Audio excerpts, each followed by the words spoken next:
नमस्कार, न्यूज़ देख रहे हैं आप। आपके साथ मैं हूं सुधांशु शेखर। जम्मू कश्मीर के पहलगांव में हुए आतंकी हमले के बाद भारत और पाकिस्तान के बीच तनाव बढ़ते जा रहा है। दोनों देशों की सेना आमने सामने नजर आ रही है। इस हमले के बाद भारत सरकार ने कई कड़े फैसले लिए हैं। आपको बता दूं कि सरकार ने सभी पाकिस्तानी नागरिकों को 48 घंटे के भीतर भारत छोड़ने का आदेश जारी कर दिया था, जिसका नज़ारा अटारी बाघा बॉर्डर पर देखने को मिला। रविवार को बाघा बॉर्डर पर लोगों की लंबी भीड़ देखने को मिली और लोगों के आंखों में एक दूसरे से बिछड़ने का दर्द भी देखने को मिला। जी हाँ, मैं आपको बता दूं कि बाघा बॉर्डर से अब तक 509 पाकिस्तानी नागरिक भारत से अपने देश वापस लौट चुके हैं, जिसमें 9 राजनयिक समेत 509 नागरिक शामिल हैं। कई नागरिक हवाई उड़ान के जरिए भी पाकिस्तान लौटे हैं, लेकिन भारत और पाकिस्तान के बीच हवाई यात्रा की कोई सुविधा नहीं है, जिसके कारण पाकिस्तानी नागरिक दूसरे देशों से होते हुए अपने देश वापस लौट रहे हैं। बाघा बॉर्डर पर जो नज़ारा देखने को मिला वह बेहद दर्दनाक नज़ारा था। जी हाँ, मैं आपको बता दूं कि बाघा बॉर्डर पर रविवार को लगभग 250 पाकिस्तानी नागरिक अपने देश वापस लौटे। इस दौरान लोग एक दूसरे से बिछड़ते हुए जो नजर आ रहे थे, सभी के आंखों में आंसू छलक रहे थे। भारत जो पाकिस्तानी आए थे उसके परिवार उन्हें छोड़ने बाघा बॉर्डर पर गए थे। इस दौरान सभी गले मिलकर एक दूसरे के साथ रो रहे थे। यह नज़ारा देखने के लायक था। जी हाँ, बेहद दर्दनाक नज़ारा देखने को मिला। दोनों के दिलों में बिछड़ने का दर्द साफ दिख रहा था। मैं आपको बताऊं कि भारत सरकार ने यह आदेश जारी किया था कि 48 घंटे के अंदर सभी पाकिस्तानी जो अल्प वीजा पर भारत आए हैं वह अपने देश वापस लौट जाएं। इसके कारण ही सभी पाकिस्तानी नागरिक अपने देश वापस लौट रहे थे। मैं आपको बताऊं कि वह अवधि अब समाप्त हो गई है। 27 तारीख तक सभी को लौटने का समय सीमा था, वह डेडलाइन अब खत्म हो चुका है। जबकि मैं आपको बताऊं कि जो मेडिकल वीजा पर भारत आए हैं वो 29 अप्रैल तक भारत छोड़ने का निर्देश उन्हें जारी किया गया है। 29 अप्रैल तक आपको जो भी इलाज कराने हैं वो करा लें, उसके बाद आप अपने देश वापस लौट जाएं।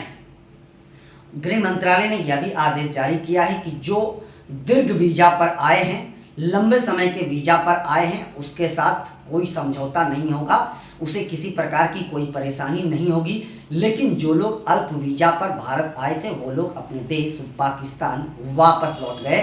कुछ लोग शादियों में आए थे तो कुछ लोग अपनों से मिलने के लिए भारत आए थे, लेकिन वो सभी वीजा का समय अवधि समाप्त होने से पहले अपने देश वापस लौट गए। और अटारी बॉर्डर पर जो नज़ारा देखने को मिला वह बेहद ही दर्दनाक नज़ारा देखने को मिला। सबों में एक दूसरे से बिछड़ने के दर्द साफ नजर आ रहे थे। सिर्फ अटारी बाघा बॉर्डर पर आंसुओं की बूंदें ही टपकते हुए नजर आ रही थी। लोग एक दूसरे से हाथ मिलाकर बिछड़ रहे थे, गले मिलाकर बिछड़ रहे थे। बेहद मार्मिक नज़ारा देखने को मिला। जी हाँ, मैं आपको बताऊं कि वहीं 744 भारतीय नागरिक जो पाकिस्तान गए थे वो सभी वापस लौट गए हैं। और साथ साथ गृह मंत्रालय ने यह निर्देश जारी किया है कि जो लोग भी भारतीय नागरिक पाकिस्तान में हैं वह 30 अप्रैल तक वापस अपने देश लौट जाए, नहीं तो उनके लिए मुश्किल हो सकती है। साथ साथ गृह मंत्रालय ने यह भी आदेश जारी किया है कि 29 अप्रैल के बाद जो भी पाकिस्तानी नागरिक भारत में रह जाएंगे उन्हें कड़ी सज़ा मिल सकती है। उन्हें 3 साल की जेल की सज़ा मिल सकती है, या उन्हें 3 लाख का जुर्माना भरना पड़ सकता है, या दोनों हो सकता है। तो पाकिस्तानी नागरिक लगातार अपने देश लौट चुके हैं और भारतीय नागरिक जो पाकिस्तान में थे वह भी आँख छलकाते हुए आंसुओं के साथ अपने देश वापस लौट गए हैं। कई लोग पाकिस्तान से भारत भी हवाई यात्रा के जरिए दूसरे देशों से होते हुए भारत लौट चुके हैं और कई पाकिस्तानी भी हवाई यात्रा के जरिए पाकिस्तान वापस लौट गए हैं। दोनों देशों के रिश्तों में बेहद ही दरार नजर आ रहा है। दोनों देशों की सेना आमने सामने नजर आ रही है। हर दिन लगातार बॉर्डर पर फायरिंग हो रही है। एलओसी पर पाकिस्तानी सेना लगातार जो है वह उल्लंघन कर रही है और वो फायरिंग कर रही है रात में, जिसका जवाब भारतीय सेना भी दे रही है। मैं आपको बताऊं कि जब से पहलगाम में आतंकी हमला हुआ है उसके बाद से दोनों देशों के रिश्ते बेहद ही खराब हो चुके हैं। भारत सरकार ने पाकिस्तान के खिलाफ कई कड़े एक्शन लिए हैं। जो आतंकी हमले हुए थे उसमें 26 निर्दोष लोगों की जान गई थी, जिसे आतंकियों ने धर्म के आधार पर नाम पूछ कर उन्हें गोलियां मारी थी। बेहद ही दर्दनाक मंजर वो भी था, जिसके बाद से भारत सरकार ने कड़े एक्शन लेने शुरू कर दिए हैं। मैं आपको बता दूं कि सरकार लगातार पाकिस्तान को जवाब देने के लिए अलग अलग रणनीति बना रही है। वहीं सेना भी तैयार है, सेना भी लगातार आतंकियों के खिलाफ कार्रवाई कर रही है। भारतीय सेना ने अब तक लश्कर के 9 आतंकियों के घरों को जमींदोज कर दिया है। इसके अलावा लगातार जो आतंकी घुसपैठ करने की कोशिश कर रहे हैं पाकिस्तानी सेना की मदद से, उन्हें भी ठिकाने लगा रही है। भारतीय सेना लगातार जंगलों में सर्च अभियान चला रही है। वहीं मैं आपको बता दूं कि गृह मंत्रालय ने देश के सभी राज्यों के मुख्यमंत्री से फोन पर बातचीत करी थी। बातचीत करने के बाद उन्होंने यह निर्देश जारी किया था कि अगर आपके राज्य में कोई पाकिस्तानी नागरिक है तो उसे जल्द से जल्द खोजें और खोज कर उन्हें वापस उनके देश भेज दें, नहीं तो 26 तारीख के बाद से बॉर्डर बंद हो जाएगा, उन्हें मुश्किलों का सामना करना पड़ेगा। और निश्चित तौर पर कुछ लोग अभी जो हैं वह भारत में मौजूद हैं, जो इलाज कराने आए हैं। उनका इलाज अभी भी पूरा नहीं हुआ है, लेकिन उन्हें 29 अप्रैल तक किसी भी सूरत में भारत छोड़ना पड़ेगा। जो लोग लॉन्ग टर्म वीजा पर भारत आए हैं उन्हें किसी प्रकार की कोई परेशानी नहीं होने जा रही है। पाकिस्तान ने भी ऐसे निर्देश जारी किए हैं। पाकिस्तान ने भी कहा है कि जो भारतीय नागरिक पाकिस्तान में हैं वो 30 अप्रैल तक वापस अपने देश लौट जाएं। तो 30 अप्रैल तक का समय सीमा निर्धारित है। उसके बाद भारत और पाकिस्तान से जुड़े जितने भी बॉर्डर हैं वो सभी बॉर्डरों को बंद कर दिया जाएगा। मैं आपको बताऊं कि भारत सरकार ने जो सबसे कड़े फैसले लिए हैं वह सिंधु जल समझौता को रद्द करने का है, और उस फैसले के बाद से पाकिस्तान बिलबिला उठा है। पाकिस्तान में जल संकट होने लगा है। जी हाँ, सोशल मीडिया पर कई वीडियो वायरल हो रहा है जिसमें वहां के नागरिक पानी के लिए तरसना शुरू कर चुके हैं, क्योंकि सिंधु एक ऐसी नदी है जो पाकिस्तान का लाइफलाइन कहा जाता है। पाकिस्तान की 21 करोड़ आबादी इसी सिंधु नदी पर आश्रित है। इसके अलावा 3 सहायक नदियां भी पाकिस्तान जाती है, जिन सभी नदियों का पानी भारत ने बंद कर दिया है। भारत का ही नियंत्रण इन नदियों पर है, लेकिन पाकिस्तान लगातार गिदड़ भभकी भी दे रहा है कि अगर आप सिंधु नदी का जल रोक देंगे तो उस नदी में हमारा ही पानी बहेगा और आपका खून बहेगा, क्योंकि वह नदी हमारा था और हमारा ही रहेगा। पाकिस्तान लगातार गिदड़ भभकी दे रहा है। वह कह रहा है कि सिंधु नदी का पानी रोकना युद्ध का ऐलान करना है और हम युद्ध के लिए तैयार हैं। लेकिन भारत पाकिस्तान के इस सवाल का जवाब नहीं दे रही है और देना मुनासिब भी नहीं समझ रही है, क्योंकि पाकिस्तान बयान का भारत पर कोई असर नहीं पड़ सकता है। लेकिन भारत ने जो कदम उठाए हैं उसका असर पाकिस्तान में साफ देखने को मिल रहा है।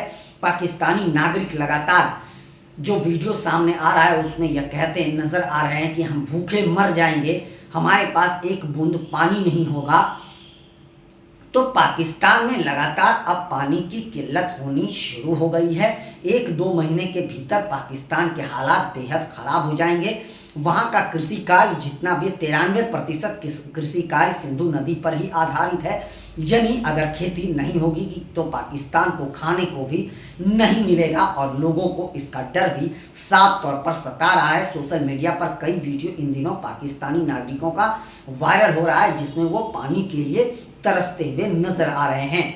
भारत सरकार सिंधु समझौता को रद्द करने के अलावा भी कई फैसले ले रही है। कई कड़े फैसले भारत सरकार ने लिए हैं। वहीं पाकिस्तान ने भी व्यापार बंद और साथ साथ अपने हवाई क्षेत्र को भारतीय वायुसेना, भारतीय एयरलाइंस के लिए बंद कर दिया है।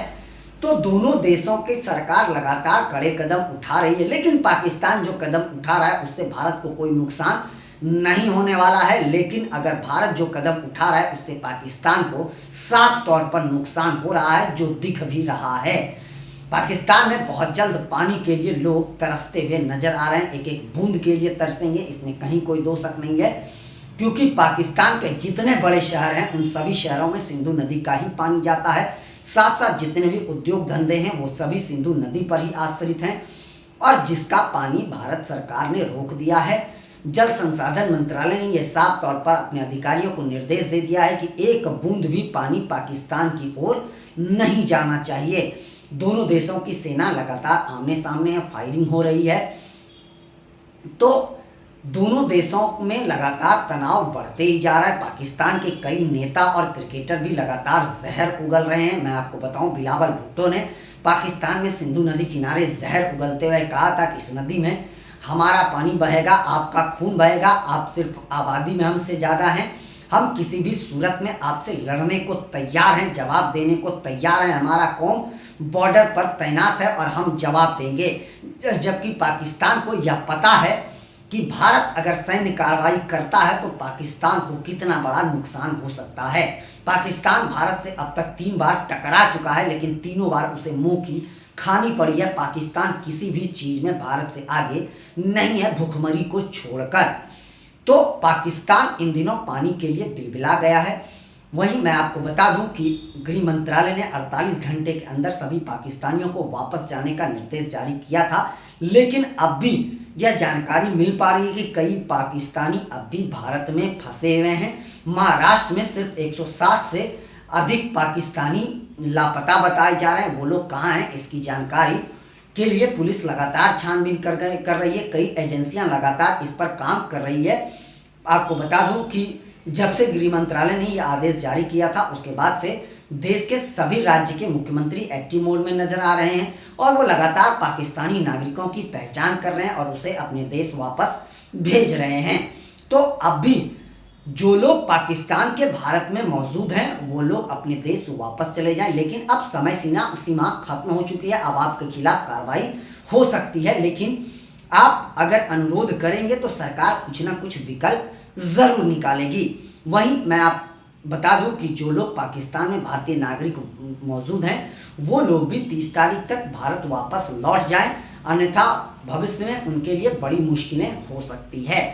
तो कई ऐसे लोग हैं पाकिस्तान के जो भारत में आकर बस चुके हैं, वो लॉन्ग टर्म वीजा पर आए हैं, और कई भारतीय भी पाकिस्तान में जाकर बसे हुए हैं जो लॉन्ग टर्म वीजा पर पाकिस्तान गए हैं। कई लोगों की शादी दोनों देशों के बीच हुई है, तो उन लोगों को ज़्यादा मुश्किलों का सामना नहीं करना पड़ेगा। जो लोग लॉन्ग टर्म वीजा पर आए हैं उन्हें कोई परेशानी नहीं है। जो शॉर्ट टर्म वीजा पर हैं और वो डेडलाइन अब खत्म हो चुका है, उन्हें परेशानियों का सामना करना ही पड़ेगा, इसमें कहीं कोई दो शक नहीं है। फिलहाल दोनों देशों के रिश्ते में और भी दरार आते जा रहा है। भारत यह लगातार अपने रवैये पर अडिग है कि हम किसी भी सूरत पर आतंकियों को छोड़ेंगे नहीं, हम अपने दुश्मनों को किसी भी सूरत पर जवाब देंगे, और इसके लिए सरकार लगातार रणनीति बना रही है। गृह मंत्रालय, रक्षा मंत्रालय, पीएम मोदी खुद जो है पाकिस्तान के खिलाफ क्या एक्शन लिए जाएं उसे लेकर रणनीति बना रहे हैं। वहीं मैं आपको बताऊं कि तीनों सेना अध्यक्ष भी लगातार जो है जम्मू कश्मीर और श्रीनगर में सुरक्षा की स्थिति का जायजा ले रहे हैं और आगे क्या कार्रवाई करनी है इसे लेकर सरकार के साथ रणनीति बना रहे हैं। फिलहाल पूरी दुनिया की नज़र भारत पर टिकी है कि भारत का अगला कदम क्या होगा। आगे देखते जाइए और क्या कुछ होने की संभावना है। फिलहाल के लिए बस इतना ही, मुझे दीजिए इजाज़त। हम अन्य खबरों के साथ आप सबों के बीच रूबरू होते रहेंगे। आप सबों से निवेदन है कि चैनल को आगे बढ़ाने के लिए लाइक, शेयर, सब्सक्राइब के साथ साथ कमेंट करना ना भूलें, और आप लोग भी अपना बहुत ज़्यादा ख्याल रखें। तब तक के लिए मुझे दीजिए इजाज़त। आप सभी का शुक्रिया।